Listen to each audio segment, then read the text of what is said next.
Welcome to the Highest Health Podcast. Raise your health, elevate yourself, and enrich your life.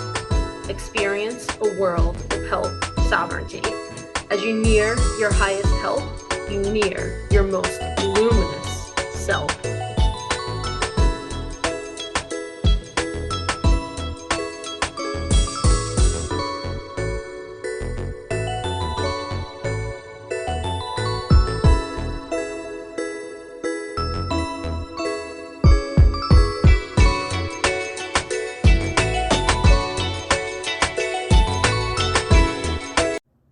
There are few things that can compare to knowing you overcame obstacles and allowed it to evolve you into a stronger, freer, more confident iteration of yourself. When one successfully transcends adversity in their own life that has challenged them to grow and overcome, there is opportunity to step into higher levels of freedom, love, energy, and awareness.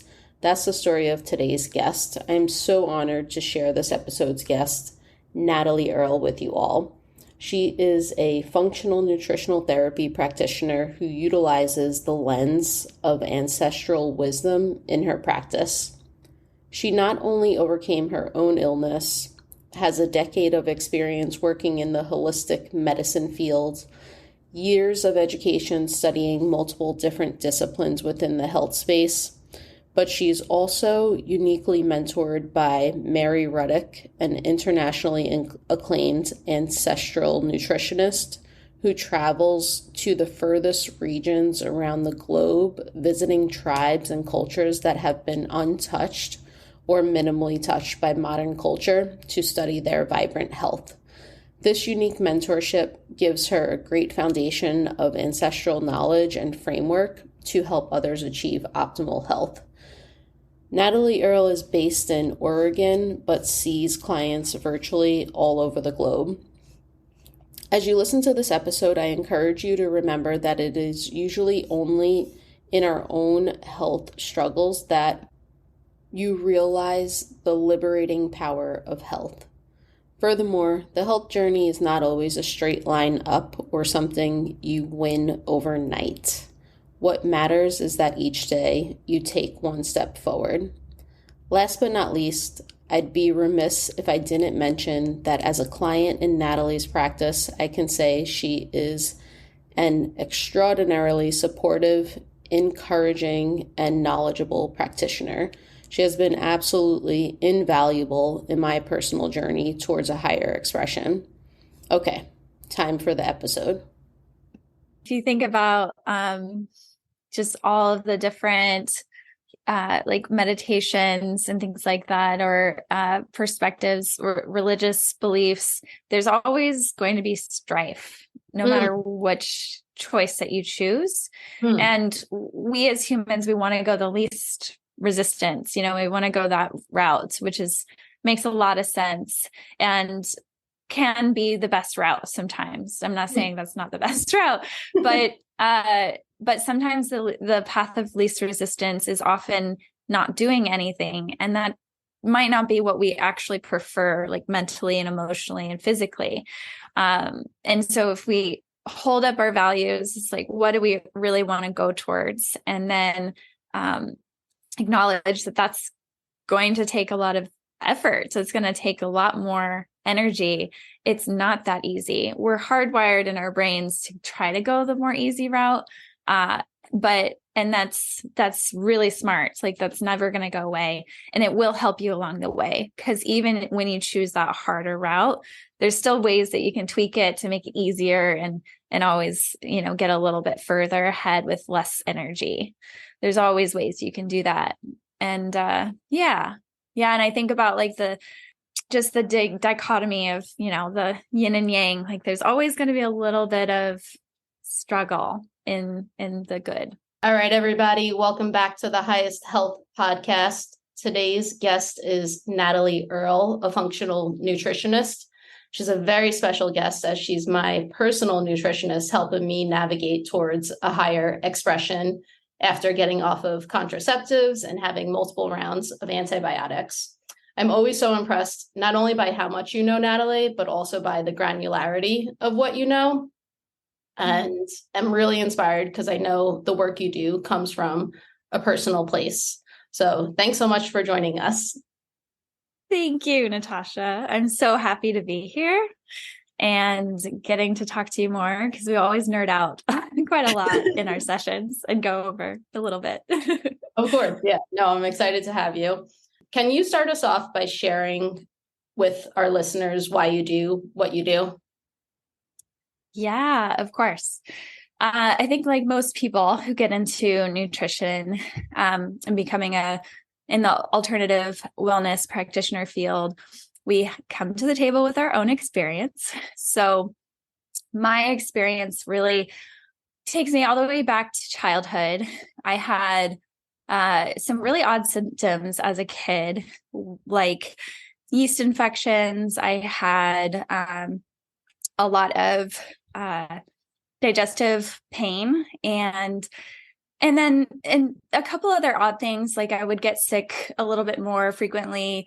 I had as I've in later years done more of my healing and learned more, I've connected a lot more things for me. So I had mercury fillings done. I had 3 mercury fillings as I was developing and getting those throughout my my childhood. And then basically I also had experienced childhood trauma. So when I look back at that, it really set the scape for my nervous system being pretty dysregulated and my ability to be resilient to stress or manage my stress in a healthy way.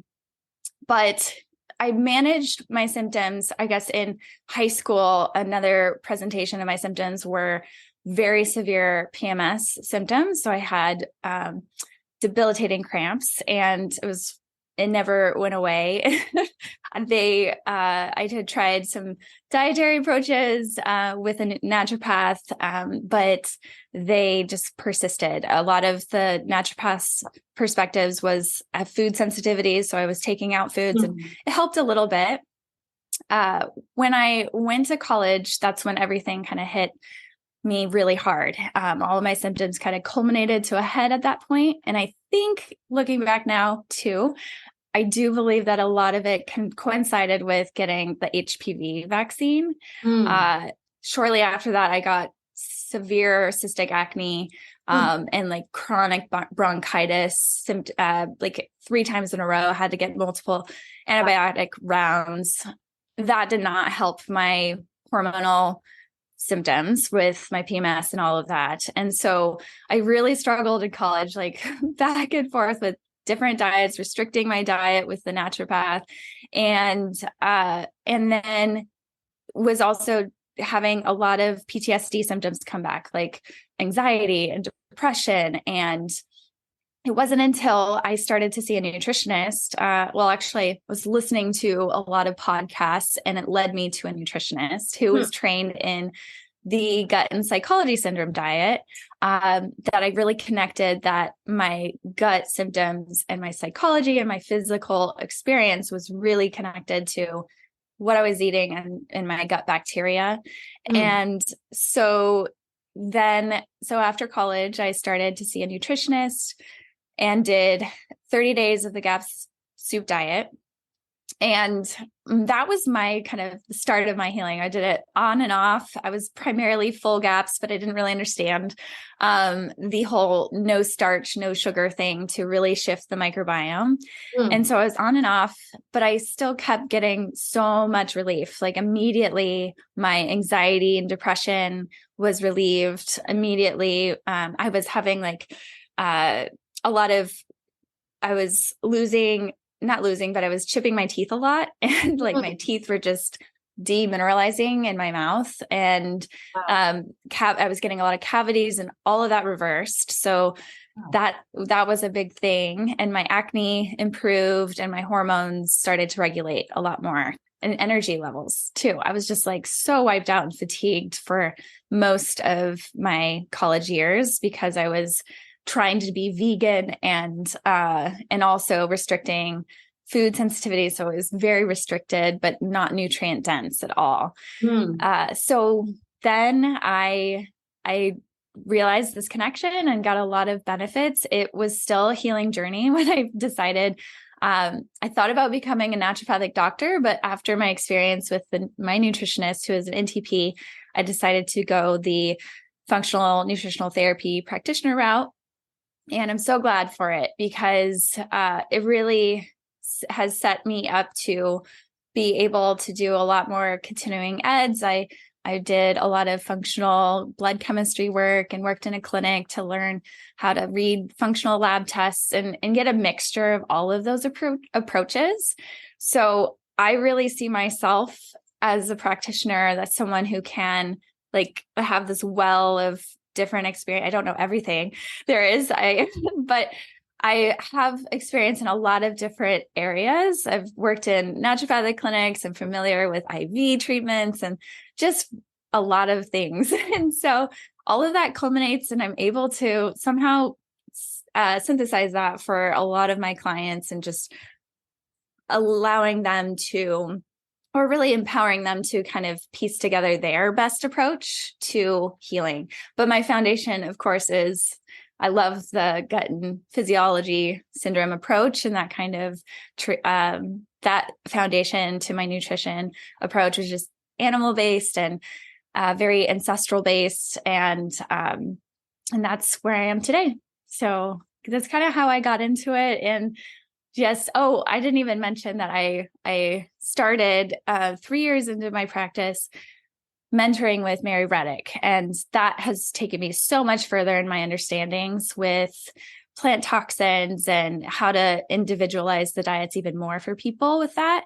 Yeah, I've been doing that for the last 2 years, and hopefully I'll get to go study with her. Big goal is to go and travel with her to at least one tribe to learn firsthand what these different indigenous tribes are eating, and learn from that experience. That's excellent. Thank you for sharing all of that. And I'm so glad you brought up your mentor. Can you share with our listeners a little bit more about what she does? And I think it's an important point. Yes, especially since I forgot to mention that my undergrad was in physics. So I have that really kind of is a great lens for me to see, especially with approaching nutritional science and the studies and those kinds of things, that there's so much there's a lot of flaws in our scientific research when it comes to nutrition. And why I loved learning and love learning, and everyone should look into Mary Reddick's research, is because she's kind of following in suit from Dr. Weston and Abe Price Foundation, or Dr. Weston A. Price, who there's a foundation based on him and his research, where he back in the 1900s would travel around to indigenous tribes throughout the world to study what they're eating and their health. He was a dentist, so he primarily was looking at their oral hygiene. But this is more of this kind of research is more anthropological, and I think it's highly important for the application of nutrition and how we change our diets in a modern context. And so, Mary Reddick and other people have also similarly done this. Like, there are lots of a few other, I can't think of anyone right off the top of my head right now, but Mary is a good one to follow in her studies. And she's going to be, writing a book about all of that, all of her findings there. But she's really looking at their whole health, not just at their oral hygiene and health there too. Awesome. Awesome. Thank you. I'm curious. So you went to college to be, I guess, a physicist, right? I'm curious, like, with all of this experience and your personal experience, would you change any of the experience that you had if you could? That's a great question. So I don't think so. No. What I loved about, I joke with my husband all the time and like my friends, because in college, I was just literally, I learned how to solve problems. That was all that I learned how to do.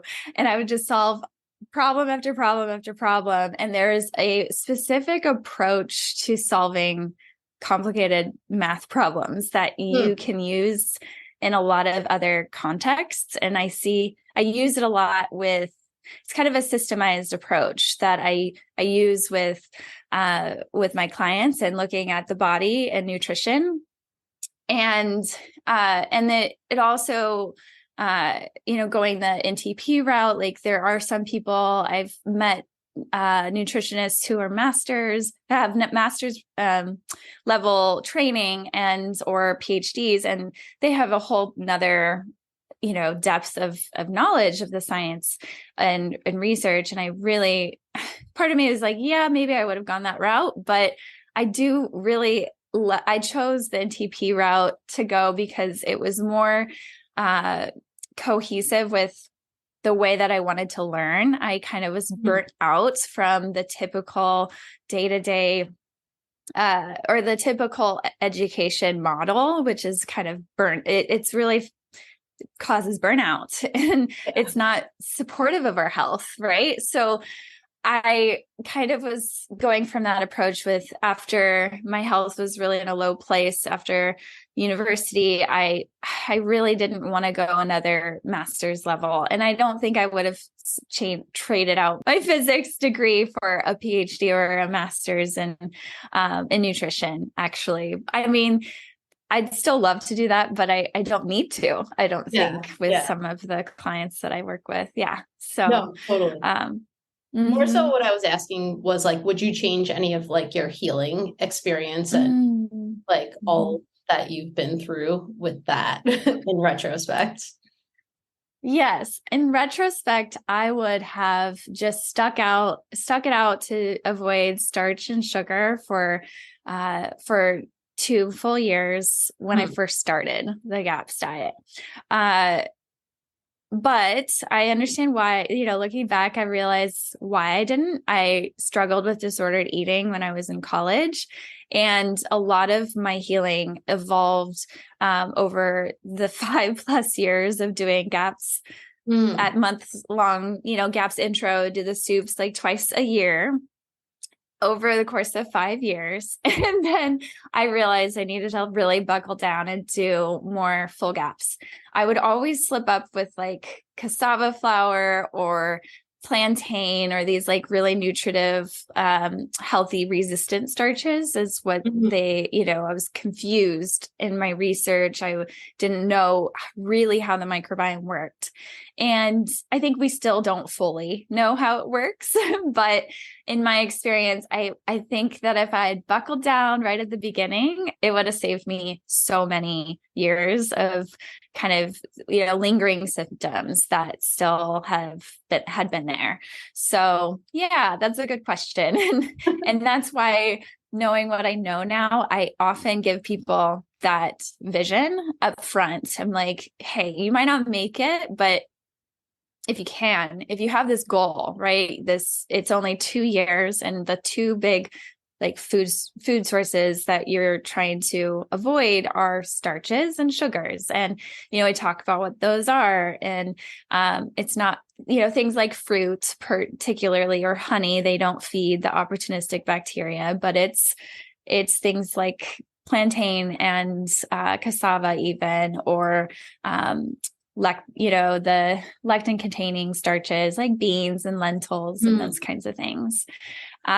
So yeah, that kind of vision I like to give them up front and just say, like, I want to save you all the time that I wish I saved, right? And that way you can, succeed so much sooner and get back to your life so much sooner. It feels like you're really putting a pause on your life, but it's for such a good, great transformation that I wish I had done it sooner. Really.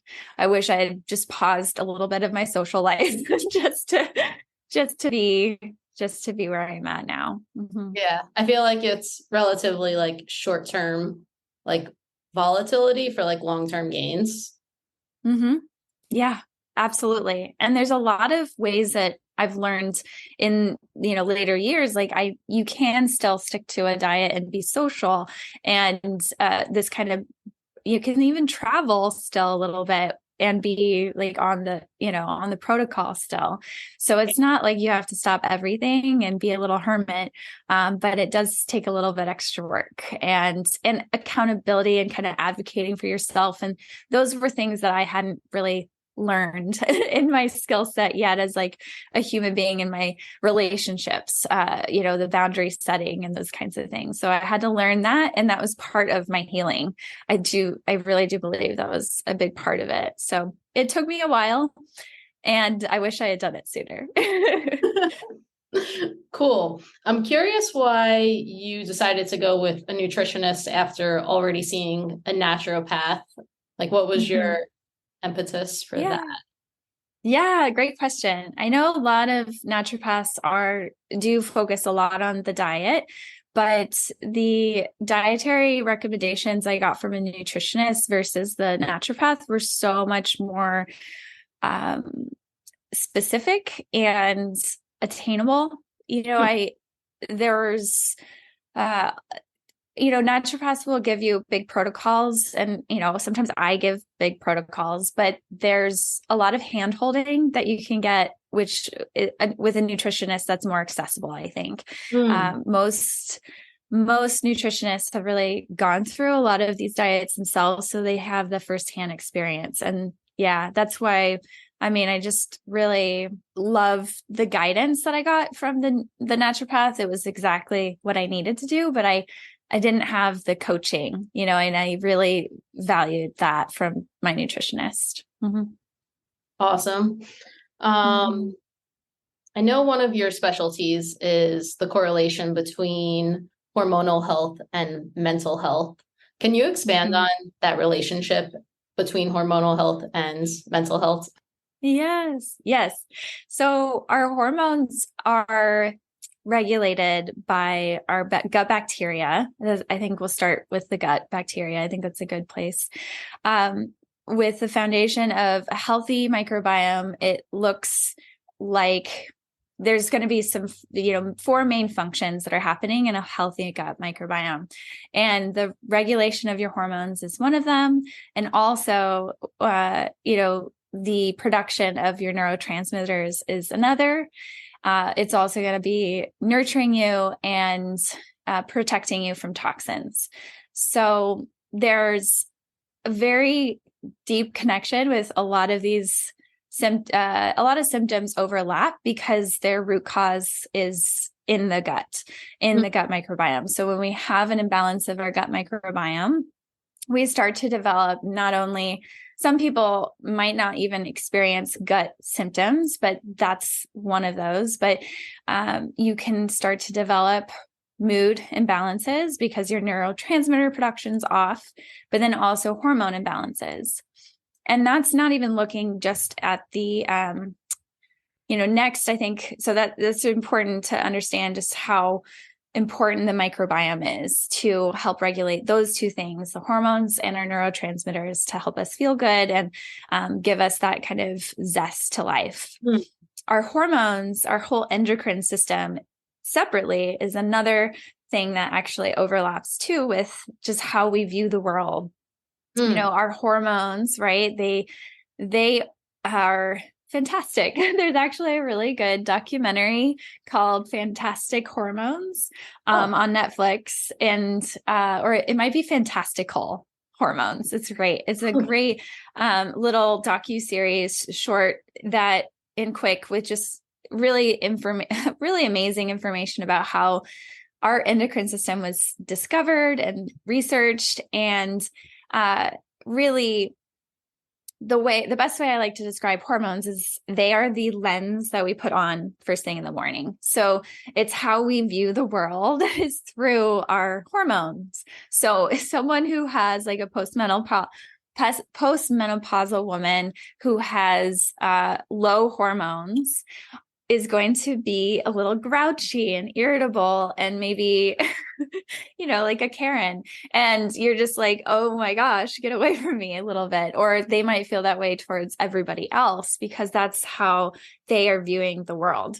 And our hormones are are very much intricately connected to kind of the ego, or like our feelings, like how we feel about things, just because of what our hormones do in our body. So how they engage, they don't just make us want to reproduce. The estrogen has a huge influence on our brain development.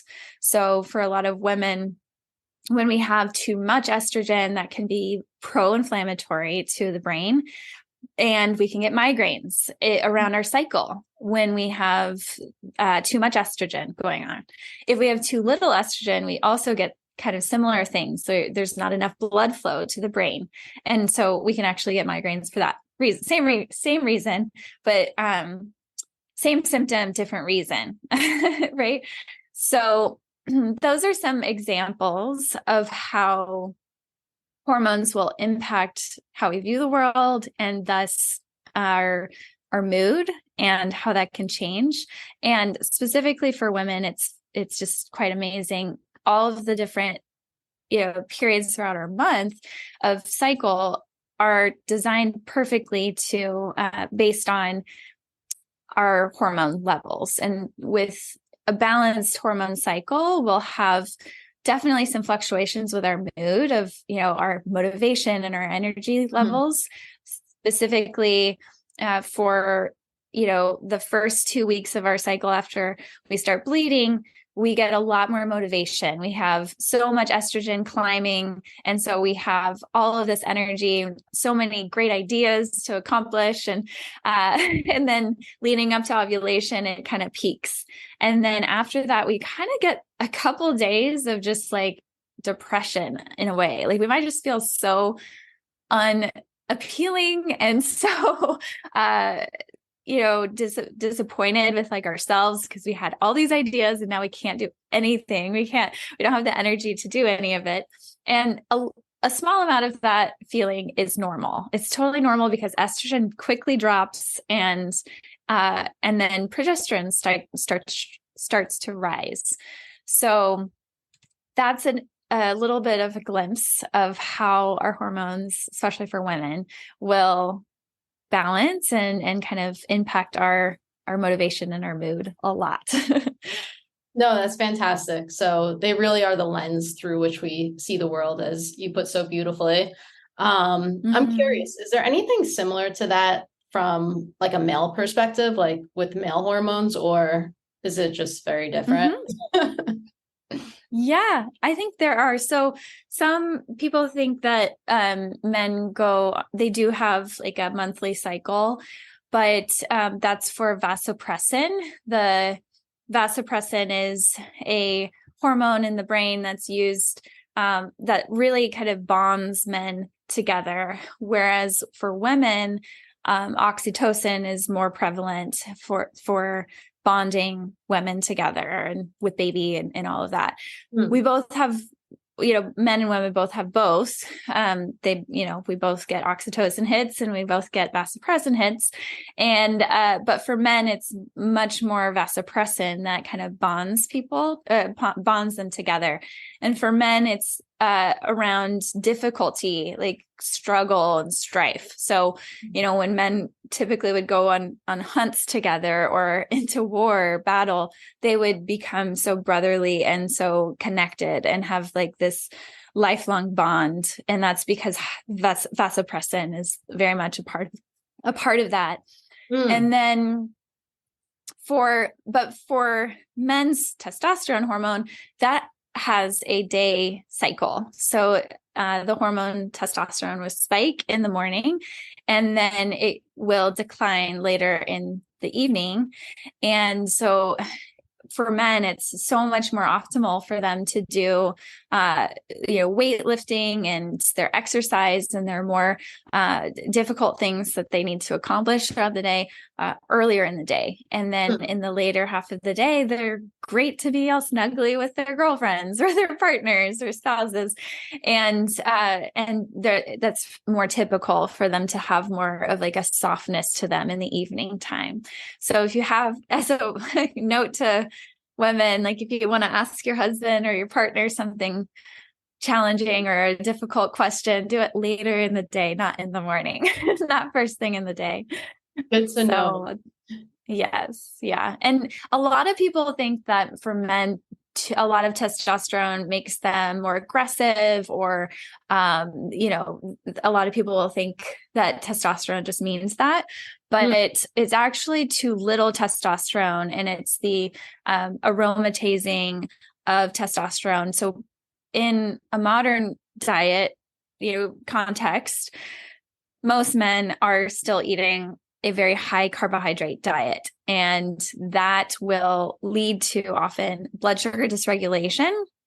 Similarly to, that will happen for women too. So that blood sugar dysregulation is the root cause of disturbances to all of our hormones, because our body has to prioritize getting rid of the cortisol through the liver and processing that, because cortisol spikes every time we have this emergency of too many carb or too much glucose in our blood, and too high of blood sugar is very stressful to the body. So cortisol gets released, and then our body has to prioritize this life-saving emergency over a life-giving kind of process, which is related to our hormones. Our hormones are definitely important to our life, but they're primarily for all that our hormonal system wants to do is procreate. That's everything that it's trying to do. So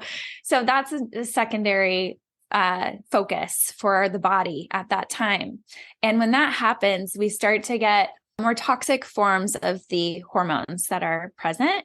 So for men you start to get a more toxic or stronger and more toxic form of the testosterone, and it's even aromatized into estrogen. And that's what makes them aggressive and irritable, and kind of just, you don't want to be around someone who has not a lot of testosterone and too much estrogen, who's a man, And so, that it's actually testosterone that makes the men more kind of even keeled, stoic. Think like, someone who's just so resilient. You just want to go to them whenever there's an issue, and they're like, I got it. It's like Superman.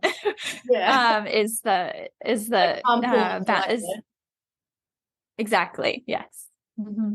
Awesome. Yeah. So it does sound like, from a male perspective, hormones are still the lens and through which they view the world. Yes. Yeah. Yeah, definitely. Because they also have some estrogen and progesterone, not as much, but imbalances to the testosterone will impact how a man views the world, for sure. Mm-hmm. Awesome. And you mentioned earlier how our gut health really is like the bedrock for our hormonal health. Would you say a person could heal without prioritizing their gut health, or like, do you have any thoughts about that? Yeah. So I think you can definitely do it. From my experience, I have leaned towards this bias. It's totally a bias, because I definitely think people can heal without that focus. And I've seen it, I've seen other people, other practitioners who don't have the same approach are very successful with their clients. And so it doesn't always come down to it. From the foundations that I use with like the gut and psychology syndrome approach. And I don't use it with everybody. So just depending on their goals and how sick somebody is where I think we need to really focus on the microbiome. So some people, I won't use that kind of diet with them, because that's not either their goal, or they're not, they don't have the symptoms that they have, maybe, or even the history of like multiple antibiotic rounds in their life, or, seasonal allergies. What I have seen is that more and more people have the symptoms of microbiome imbalance. So I just tend to use it a lot in my practice anyways, with the type of people that I see. And so that's kind of my approach, but definitely you can do a lot of healing without it, depending on what you need. Mm-hmm. Awesome. That was a surprising answer for me. So in regards to the female hormonal cycle, do you always recommend females like syncing with the phase of their cycle? Or do you think it's just like something important to know about and be aware of so you can understand how you're feeling? But like you don't always have to do certain activities at certain times of the month. It's just more so like you should know about it and then use it strategically. I think both. Yeah, I guess if I'm understanding your question, you're wondering if you should be really strict with kind of the rules of this is what you should do during your luteal phase, and this is what you should do for. I'm just not much of a strict gal, like with most things. I think it just depends on if you have a lot of hormonal imbalances, I do think you have to be much more strict because your body is going to learn from the environment that you put it in. So with all kind of going back to the hormonal system and how it works, it is all of the hormones are working on a feedback loop, and it's all based on a certain stimulus, right? So we get a stimulus and that tells the brain to release a hormone, and that releases the hormone, but depending on how much hormone is in the body already. And so it matters what's going on in your body, but it really matters what's going on outside of you too, and what kind of environment you're in. And that's in whatever stimulus you're putting your body through. So if someone has a lot of hormonal symptoms and dysregulation of their cycle, or in the labs, the labs are off. This is kind of a tangent, but I don't really love the blood labs per se for hormones, but if that's what you're going off of, then and it's telling you there's imbalances, definitely look into that. And so that will be really necessary. That kind of situation is super necessary to be more rigid with the different lifestyle things you're doing, because it's those lifestyle things that you aren't doing that are actually likely mostly contributing to your hormonal imbalances, right? But diet alone can fix a lot of hormonal imbalances, but the lifestyle piece, especially syncing up with the circadian rhythm, I think is the second most important thing. So if you don't do the slowing down for women's in the luteal phase, it's best to do like more slow movement, not a lot of high intensity workouts, kind of, mitigate your schedule so you don't have to do so much. So you can be more sloth-like, that during that, those 2 weeks, it's very important to do that. You wouldn't want to kind of be really stressed out in that time, because that's probably going to contribute to more of your hormonal imbalances in the first place. Yeah. In regards to stress, I feel like when people know that they need healing, it's like the psychosomatic component where like they feel their body is in this position where it's not like whole, and it adds another layer of stress to like a situation that doesn't need stress. But Yes. I'm curious, do you have any like advice for that, or activities that one should prioritize? Okay. Yeah. So to mitigate stress and do more stress reduction. Yeah. And just to like kind of like get that notion out of your head, like where you're healing, and like the fact that you're healing is just like kind of stressful because you feel like your body needs work. Right. Yeah. It is healing. Healing is stressful. It is. But nothing's more stressful than being sick too. So we have to weigh the consequences always with that and with our decisions to heal.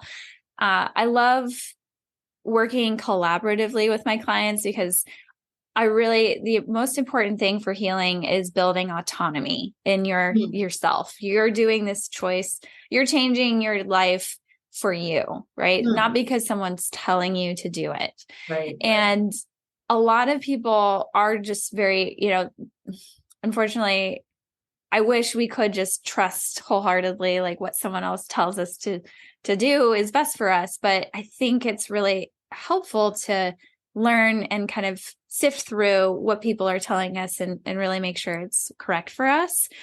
So that is kind of the first mindset to go into it that can help with that decision-making process with mitigating stress, because a lot of life changes, like changing your diet and doing, if you haven't been implementing cold therapy or cold showers first thing in the morning, those kinds of things are going to feel really stressful to start doing.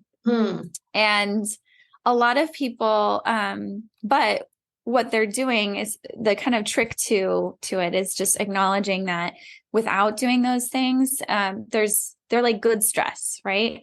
And without doing those things, you're going to keep going down the same hole that or the same pathway that and it goes into a deep, dark hole, basically, usually, if you don't do those things.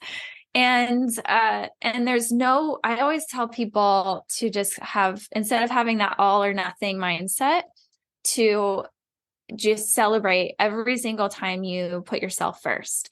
So if putting yourself first felt like taking a rest day, and not working out, then you celebrate that because that's what you needed in that moment. Now, if 3 days after that, you just totally are not back into your, workout routine and you're beating yourself up, but then you choose the next day, okay, I'm going to do it. I'm going to work out.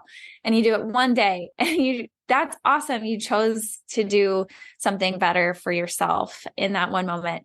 And I think that relieves a lot of pressure for people. A lot of people just struggle with being consistent. And speaking from someone who experienced very little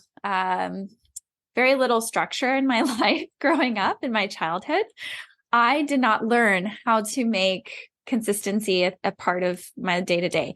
I thrived, like most kids, like we thrive in structured areas. So I thrived in school settings because there was structure there. But I had to learn the hard way when I left that setting, and I had to cultivate that more on my own, that I didn't learn this when I was younger. And so speaking from someone it's really been hard for me to cultivate consistency, it is possible. And one of the first things that I think is so important is just to shift that identity. I always kind of created this story that I'm a scattered person and I'm unorganized and incapable of being consistent.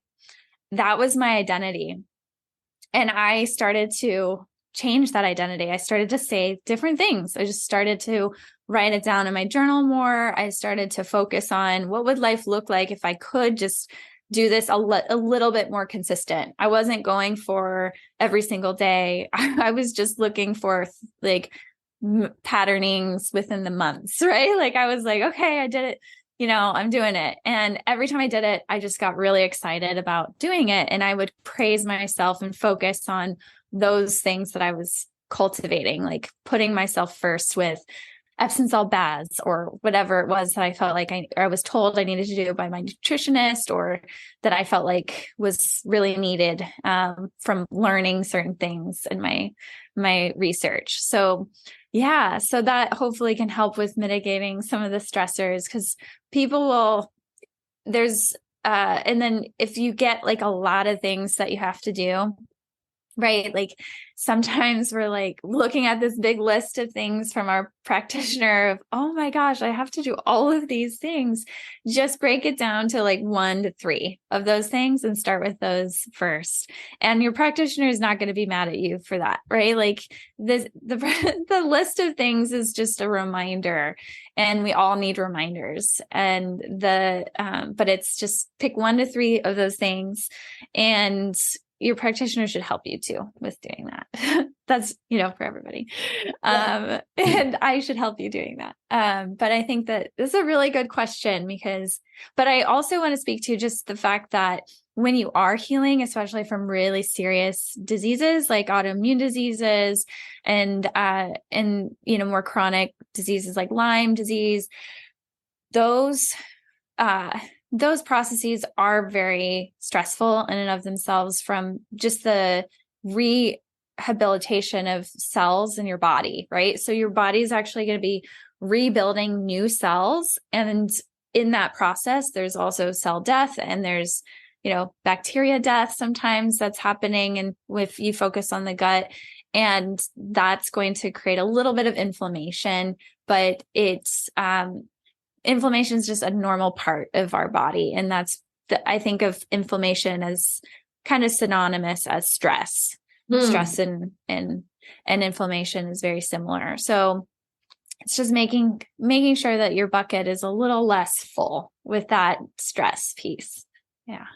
That was a really beautiful answer, Natalie. So it's really like what I'm hearing the main things is consistency helps mitigate stress, the stress that we don't want, and shifting our identity to a healthier identity, I suppose, one that is okay with structure and thinks of themselves as a structured person, and also not being so burdened by like this big task, just like breaking it down into smaller tasks and celebrating those smaller tasks.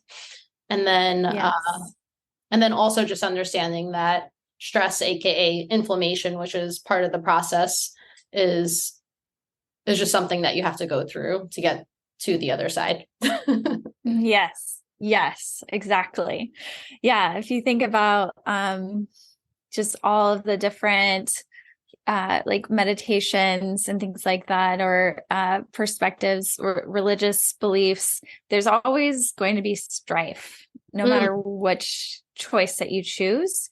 And we as humans, we want to go the least resistance. We want to go that route, which makes a lot of sense and can be the best route sometimes. I'm not saying that's not the best route, but sometimes the path of least resistance is often not doing anything. And that might not be what we actually prefer, like mentally and emotionally and physically. And so if we hold up our values, it's like, what do we really want to go towards? And then acknowledge that that's going to take a lot of effort. So it's going to take a lot more energy. It's not that easy. We're hardwired in our brains to try to go the more easy route. And that's really smart. It's like, that's never going to go away, and it will help you along the way. Because even when you choose that harder route, there's still ways that you can tweak it to make it easier and always, get a little bit further ahead with less energy. There's always ways you can do that. And, and I think about like the dichotomy of, the yin and yang, like there's always going to be a little bit of struggle in the good. The analogy that comes to mind for me is like, you have this like dilapidated home and you want to renovate it, but in order to renovate it, like you have to do demolition and like get all this stuff out, and it's like super noisy and dusty and unpleasant. Yes. And then you have to like, you bring in all the nice stuff after you get like all the other stuff out, but it's like you can't like remodel your home without doing that. Yes, exactly. Yeah. Or if anyone's just cleaned a like really dirty pot, you use soap, like you're using all the right things, but it's going to get dirtier before it gets clean. It's always going to look like at a certain point there's no turning back, but doesn't look like you're getting very far. And so that's a really good analogy too. Both of those, I think, very clear, crystal clear, that there's a lot of dirtiness in the process at times. Yeah, totally. And I think that's why your role is so important, because you help people see like, oh, that's part of the process. Like you're on the way. It's not. Yes. Yeah. It's not to be concerned about. Yes. Yeah. I think it is, especially from when you see a lot of people like I have and other practitioners, like, and I've learned from Mary and all the clients she's seen. that there are consistencies in the process. So you start to learn like what's actually normal in the healing process. So there's certain things to look for with the hormones, or say a common thing is, the hair falling out. Like hair falling out is often thought as a symptom of thyroid disease or thyroid issue, and it can be, but it's most often a way that your body is going to like drop toxins, because there are toxins stored in our hair follicles. And so that's one example of an easy way to get confused or really bogged down with this symptom. But and it's very true that everything is connected, right? Our bodies are all very connected.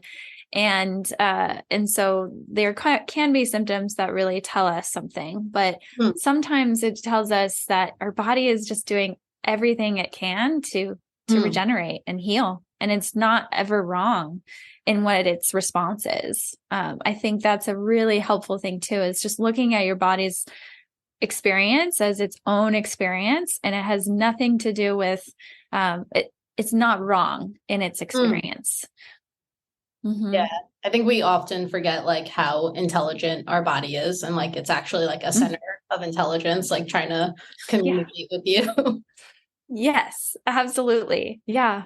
So it's like looking at those symptoms, like, okay, what are you trying to tell me? And I get, and maybe sometimes we don't do anything about it. We just want to listen, it's just, okay, I got it. Yeah. Cool. So I know another one of your favorite topics is environmental health. Can you share with us first, like what you mean by environmental health?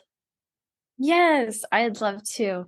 So when I first decided to go vegan, it was primarily for the environment, because I had learned about things like global warming, and I like to call it more like the climate crisis, because I do think that regardless if you agree or disagree that global warming is a thing, that I hope that most people can acknowledge that humans have an impact on our environment, and it's really a negative one in a lot of ways. When it comes to like plastic in oceans and species that have become extinct, and monocropping of forests and ecosystems not thriving because of what humans kind of how we contribute to the ecosystem or take from it. My view on environmental wellness and health is not just with the world, but I do really, I think there's a huge connection of what's happening on the macro level of our world, and how each person that I see and each one of us individually is experiencing pretty much the exact same issues, but in like a microcosm of a impact, right? So I think that our bodies are really mirroring a lot of what's happening in the global context and with the environment. And a lot of this understanding has come from people like Zach Bush, and his research, and then my studies of regenerative agriculture and how the soil is really needing replenishing of really microbes and the microbiome of the soil. So I think there's another term for that, soil biome. And things, documentaries like Fantastic Fungi, I think is, with, Paul Stamets, and really how important it is to have diversity in ecosystems. And I am a firm believer that humans are not separate from nature, but we are really a part and interconnected and part of nature. We are wild.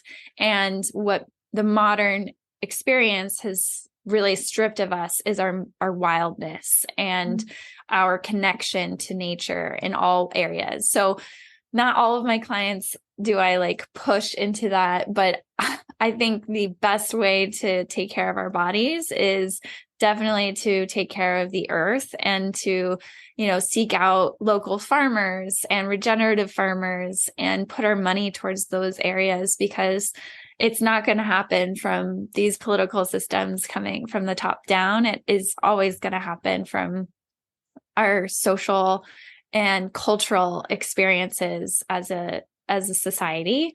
And sometimes it's just little tiny pockets of our of our environment.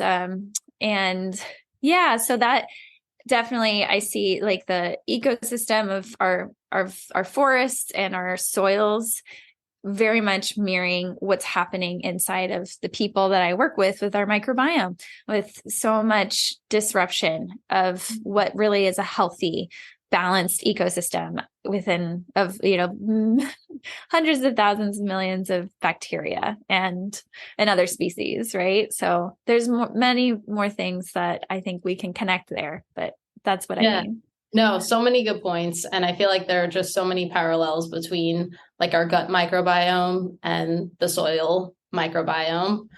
And I love that you mentioned Zach Bush. I think he does such fantastic work. And I think the cool thing is like overall, like we come from the earth and like the dirt. So it's like if our soil is not healthy, it would kind of make sense that like we're not healthy. Yes. I totally believe it. And our water's not healthy and our soil's not healthy. Yeah. I think that is part of the healing. Like, I think in order to heal us all on the individual level, it's what we're doing, in our sessions, our nutrition sessions and our day to day, but it's also what we can do on a grand scheme with changing agricultural practices and getting back into like a regenerative relationship with the land. So yeah. And that, I started out saying that I was vegan.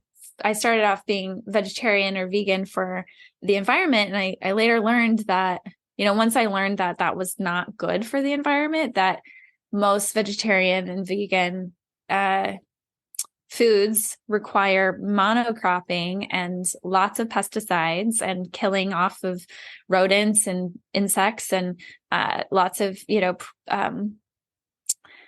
different species that will eat the food that we're trying to cultivate. It just didn't seem like the best system that was going to uphold like all of my values. I was like, that's not going to work anymore for me.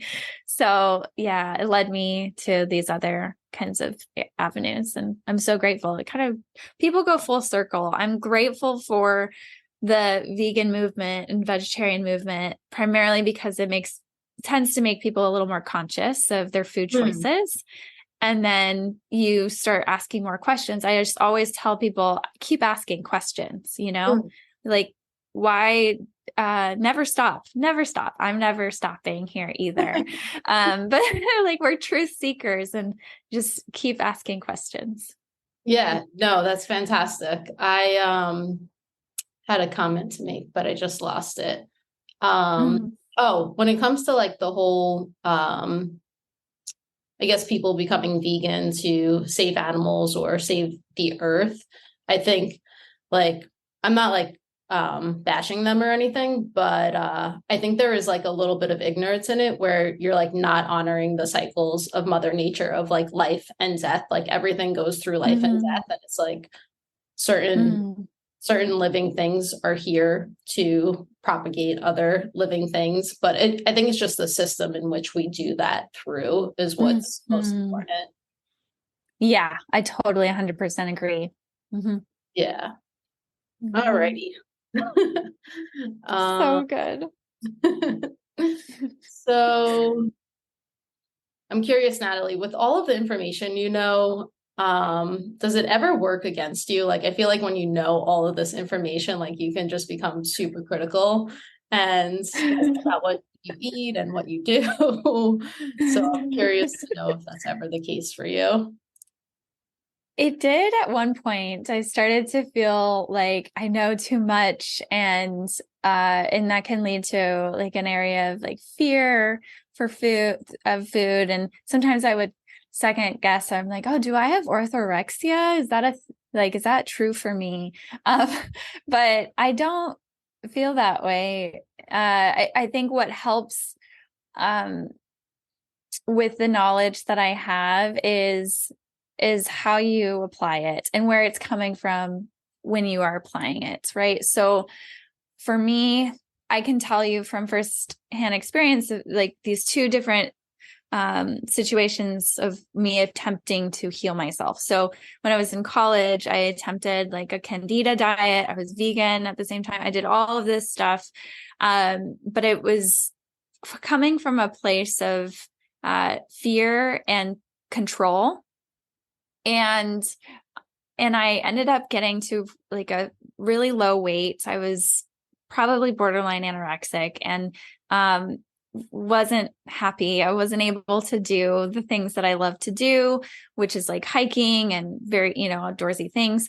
Lost a lot of energy and brain power. Like I started to really forget a lot of the things that I had previously learned in physics like years before. So I saw a huge shift in my cognitive abilities at that time. And then 4 years later, I started the GAPS diet, and I was doing it with someone who was, monitoring me and helping me. And I also had done some more therapy work from, before that to really embark on.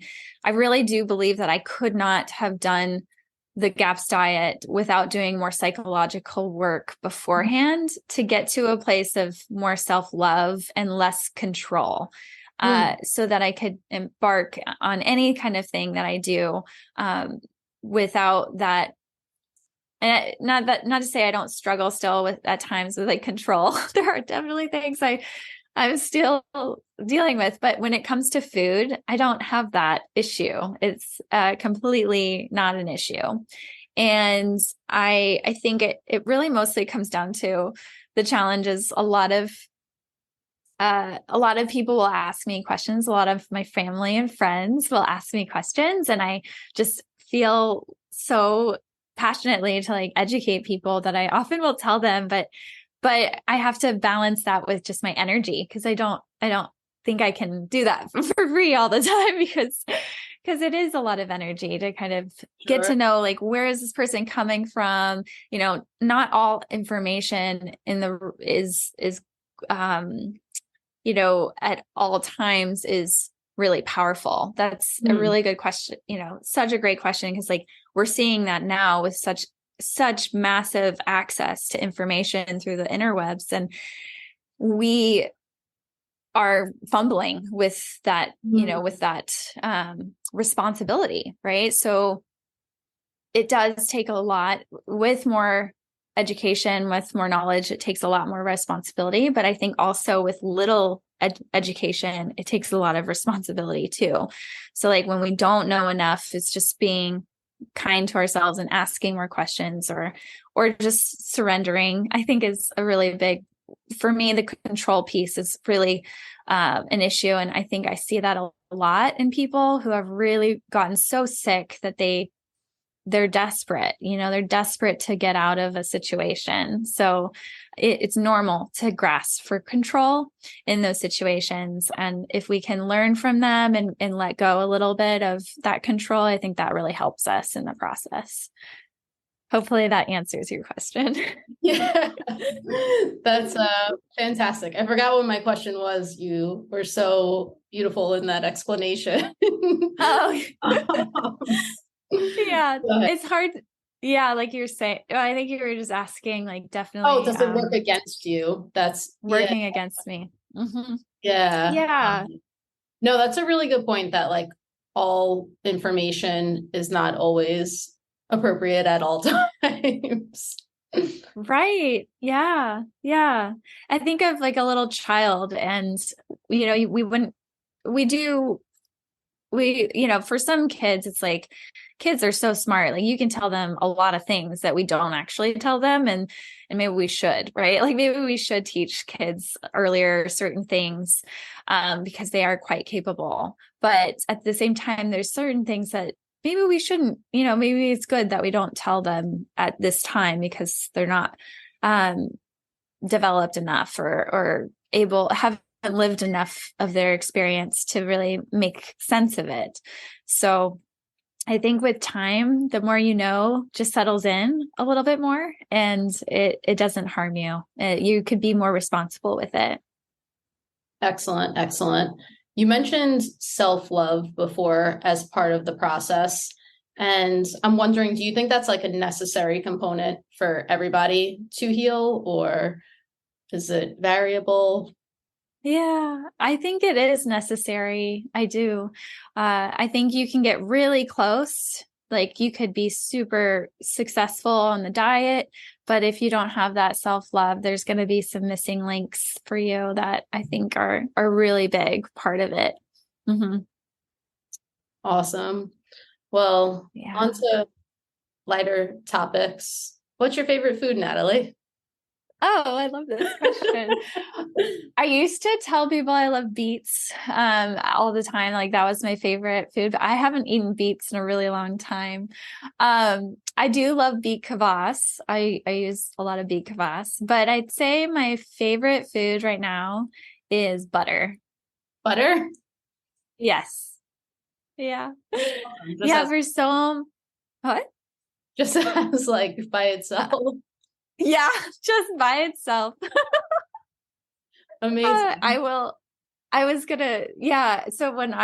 for so long, I couldn't have dairy because it was one of those foods I was sensitive to. But turns out it just depends on the type of dairy and healing the gut a little bit more. And I can definitely eat a lot of dairy now. It's like a very big part of my diet, which I love. And so when I first started introducing it, I started with goat or like A2, and like primarily goat was what I had access to at the time. And I remember getting some goat butter and just eating a bite out of the goat butter stick. And my husband was like, "Oh, my cousin or his sister." So my sister-in-law used to do that growing up, and they used to make fun of her. And so he was making fun of me, and now I do it all the time. I just eat sticks of butter. So, because I try to be more ketogenic in my life these days for my brain health, and I don't know. I think I told you, but yeah, Alzheimer's runs in my family, and that's another piece to my story that's like just on the verge of just making sure that I'm, that my brain is really in cognitive function is really optimal as for as long as possible. And ketones for your brain are like, like I said in my story, I felt a big shift in my cognition when I was going through all of my demise in college. But then more recently, since being ketogenic over the last couple of years, I've really felt that click back in. So, it just never was quite where it thought or like where it was before. And with ketogenic, it's really gotten so much better for me. Amazing. The eating the butter just reminds me of like a lot of little kids will do that, but I feel like it's part of their like intuition to be like, oh, this is nutritious. But like, yes, we'll tell them like you shouldn't do that. Yeah. I know. It's so sad to me. I know. That and butter and ferments like sauerkraut are probably up there as like my favorite foods.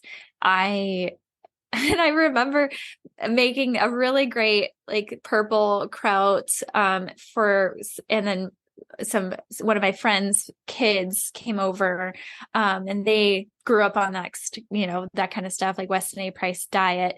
And they just went to town on the kraut. They were eating like handfuls of it at one time. Like half of my jar of this huge jar of sauerkraut in 1 to 3 hours. It was funny. But if your kids grow up on these foods, and they really have a natural instinct for what's really healthy for them. And we just have to have more of those things around, and they'll gravitate towards them for sure.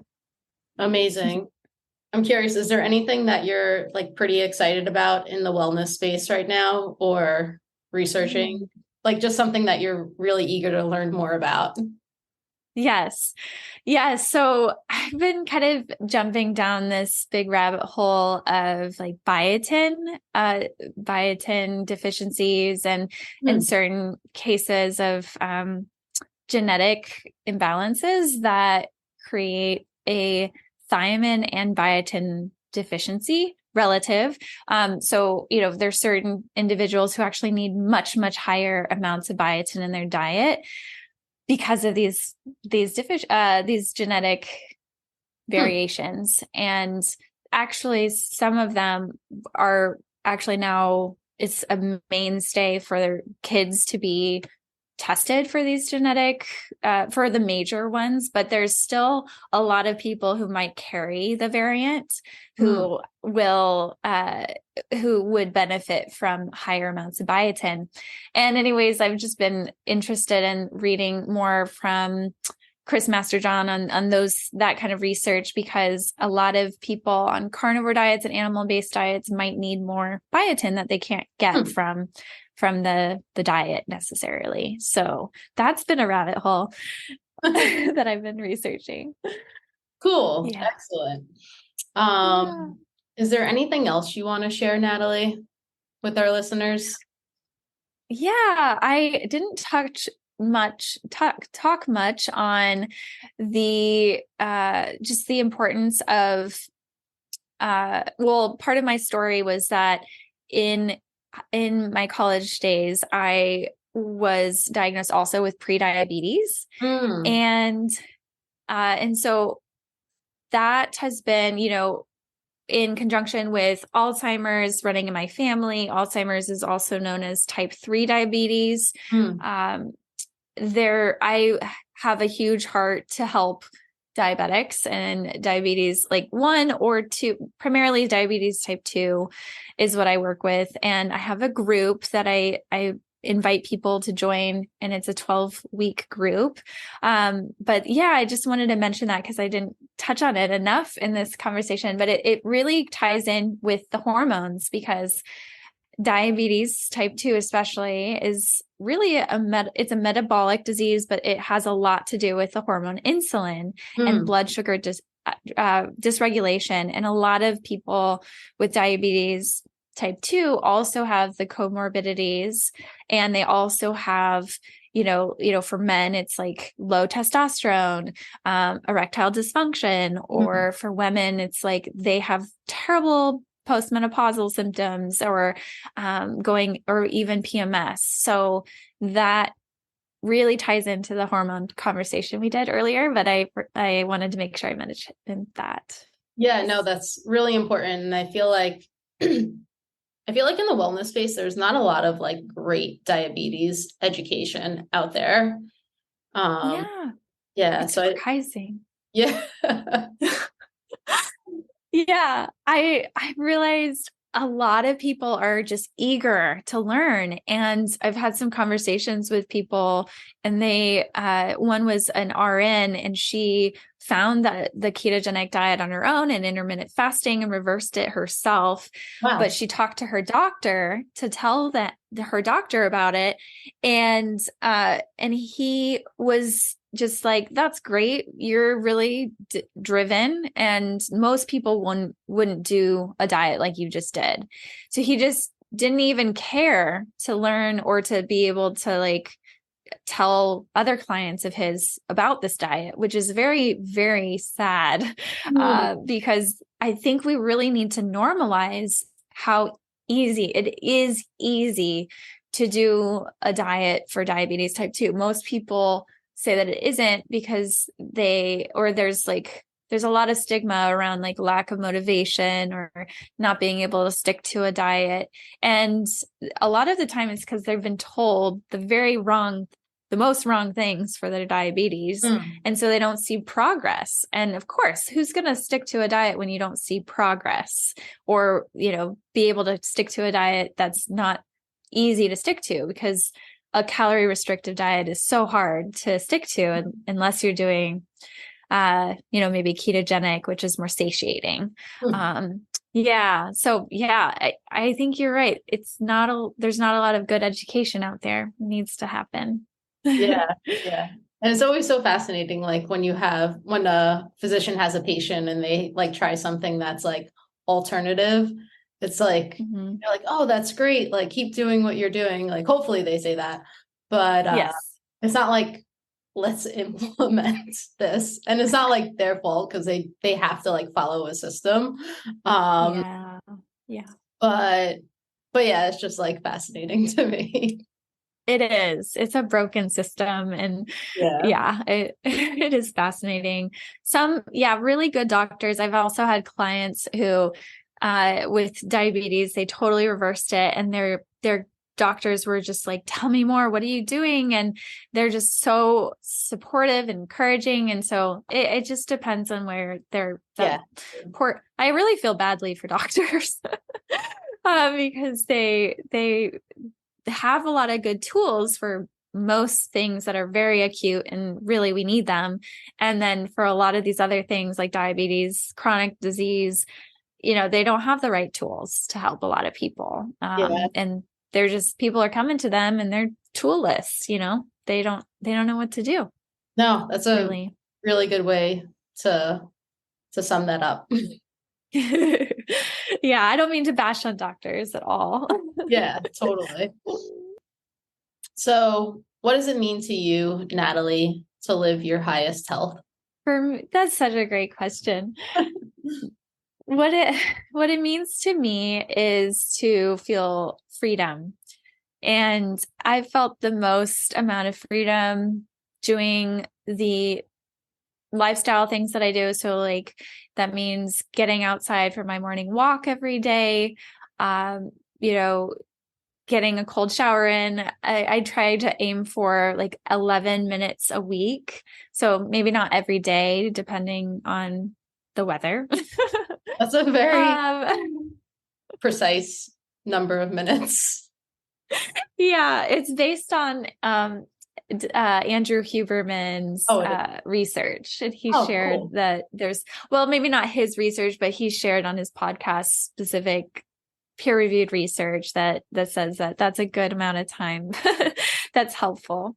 And yeah, and then it's just freedom when I have these parameters or on like cushions or just very consistent structure to my day, like the morning walk and the cold shower at times, do a walk in the middle of the day, and then sometimes in the evening too.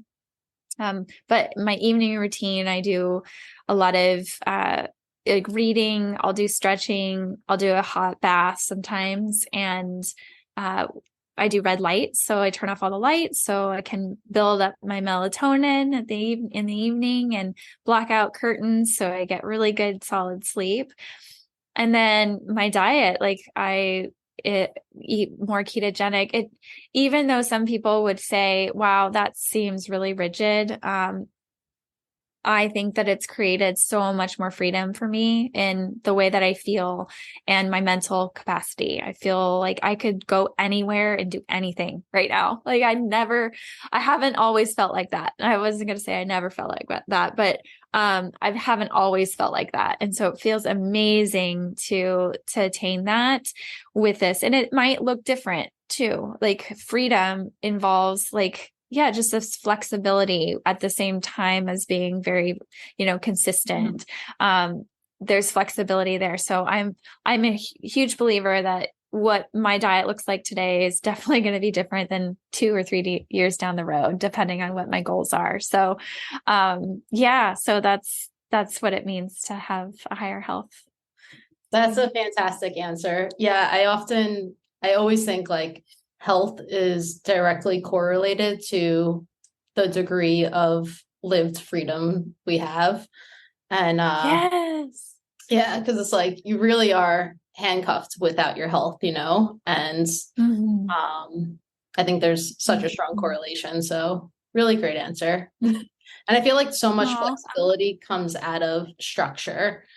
Yeah, I thought that I thought that I had to be in order to be flexible, like I had to be spontaneous all the time, but you don't. Like you can be spontaneous and you can also have structure to your life. You can have both and be also flexible too. So it's such a balancing act. And I think it does it. You're right. It really adds to it. I'm able to be more flexible now than I've ever used to be, and feeling more freedom too with that, right? Like in the past, I might have felt really anxious all the time, even though I was really, really flexible. I was very good at stretching my flexibility. But I had this underlying level of anxiety very constantly. So yeah, it's a great point. Awesome. So where can our listeners find you, Natalie? Yeah. So my website is nutritionwithconfidence.com. And a lot of clients will find me through Mary Reddick's website and schedule with me through there too. You can find me on Instagram and Facebook, Nutrition with Confidence. And where else can you find me? I made a TikTok, but I'm never on it. So probably not TikTok. No, don't go on TikTok. Unless you like it or whatever, but don't find me there. Don't look for Natalie Earle on TikTok. Yes. Awesome. And I wanted to mention, like, I feel like your name of your company is so appropriate, like Nutrition with Confidence, because like there are so many people out there who are just like pursuing a healthier lifestyle, but without confidence and with just like so many question marks. Yeah. Yeah. That was me. I felt like just a wandering soul. And I was trying, and all of those doors that you open, there might be a million doors you have open. You can only walk through one of them, so it's sometimes good to open a lot of doors to kind of peek through and see what's in there, but eventually you're going to have to walk down one of them. So so that's where it goes down to like what feels best for you. And for me, I try to help my clients with that, which is sifting through what is really the priority. And when, with the knowledge that you have as like you and I have as like nutritionists, or like when you build that nutrition knowledge, you can really prioritize it down to systems, right? Like the digestive system, the immune system, the hormonal system. And when you do that, it really simplifies things for you. You can have all these other things going on, but if you stay focused on that one priority, you'll get there no matter what. Excellent. It's been such an honor having you on today. It's been such an honor working with you and having you help me. So admire everything you do. So, that's. Thanks, Natasha. So done. Of course. I love talking with you, and you're Likewise. So easy to talk to. Cool. Well, thank you again, Natalie. I'll catch you on the other side. Sounds good. Bye. Thank you for listening to Highest Health. If you gained value from today's episode, leave a review, share with a friend, or post on social media. If you're interested in achieving your highest health or already pursuing it, send me a DM. I'd love to hear from you.